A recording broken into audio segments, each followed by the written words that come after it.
we had one of the most wild, let's say 3 hours of fights tonight, and they all lined up perfectly for everyone to watch. So we had UFC, we had Chito Vera and Rob Font, and then we had Katie Taylor and Amanda Serrano.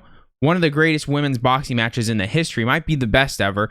We'll talk about it more in depth for all of these. And then we had Stevenson and Valdez, and Shakur just showed how dominant he truly is. And is he potentially going to be the number one contender for pound eventually? He might just be. So let's talk about him in order, just because it makes the most sense. I watched all these fights tonight, and it was just great. Like I said, it lined up perfectly. I love fights. Been watching fights forever. Starting off with UFC, my bread and butter. Rob Font looked great. He came out sharp. He looked awesome. Definitely took round 1. And then 2, 3, and 4, he was pretty much winning the rounds. And then, 4, I would say Chito Vera won that round, or Marlon Vera, if you guys want to call him by his proper name and not his nickname. He probably won 4 straight up, but like 2 and 3, he was losing, but he ended the round with a knockdown and ended up like almost finishing him before the round ended. So obviously that's going to be a big swing in the tides, which you saw on the scorecards. I think everyone but one judge gave one of those rounds. The two or three was given to him on one scorecard. But Chito Vera won 2, 3, 4. Yeah, 2, 3, 4, and then 5 on most scorecards. And Rob Font looked good tonight, guys. Rob Font has this weird thing going for him where, like, he gets clipped, but he, like, recovers instantly. Like, it's not like he got dropped, 3 times tonight total, I believe? Or was it 4? I think it was 3. And he did it the same thing in the Aldo fight, and it just beats him. Because he landed over 100 more significant strikes. How often does that happen in fighting? Like, if you land 100 more significant strikes, you're going to win. But that just wasn't the tail of the tape tonight. Everything Marlon landed was clean, just big time. Rob was landing good, clean combos, but it was more like a Max Holloway, like just putting it on you, just trying to get you tired, and hopefully you're going to run out of gas. Marlon, he was just countering, and you could tell by the end of the night, the faces of the two, it didn't look like Marlon was even in a fight, which is wild for someone that absorbed almost 300 punches on the night. I also think they need to change significant strikes, because they said he landed 271 significant strikes and only landed 273 punches. I watched the fight. It's not a significant strike if he doesn't. I don't know. That whole rule needs to get changed in UFC, in my opinion. But Marlon was cracking him. The dude looked like he was wearing a Halloween costume at the end of the day, and he truly won. No bad judgment there. He ended up being a little bit more dominant, and I'm very happy for it, because Rob Font missed weight, which is probably my biggest pet peeve of any UFC fighter. I understand it's not easy to cut weight. It's not. But this is what you do for a living. You're number 5 in the world, I believe he was before tonight. You got to make weight. So hats off to Marlon. Great fight.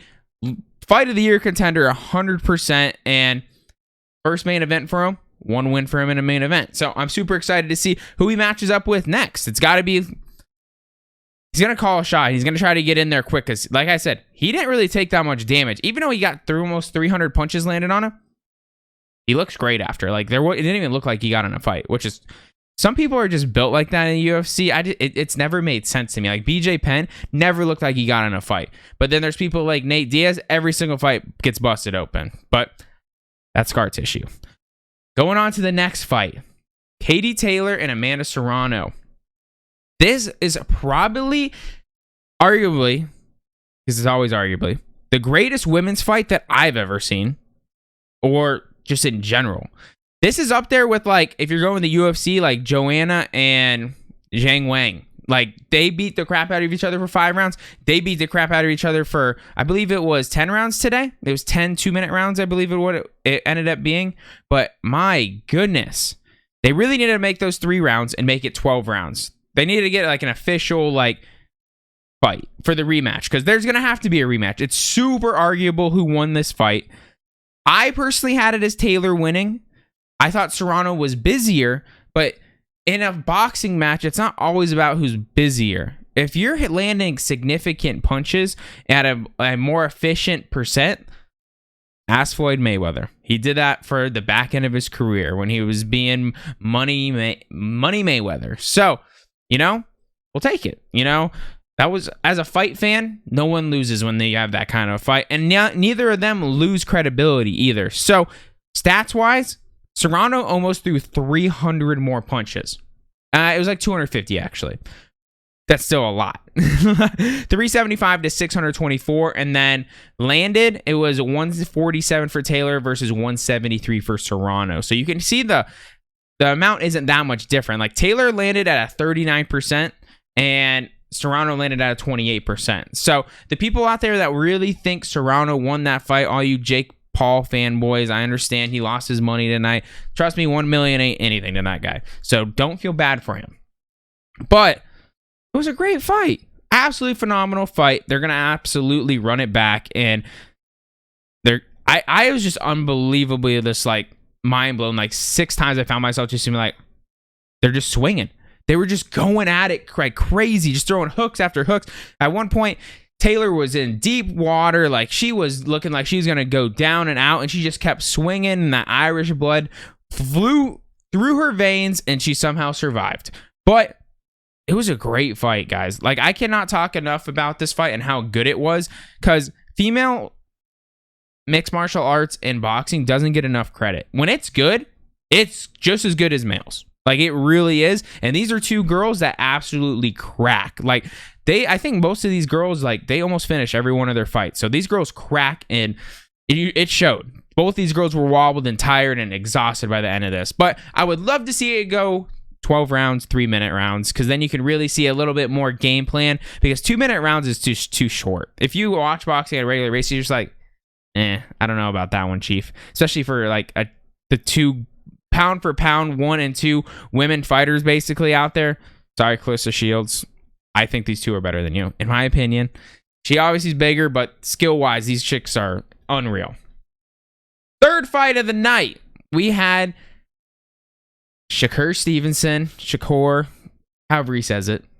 Heard it different way all week, which is not surprising. And then we had Oscar Valdez.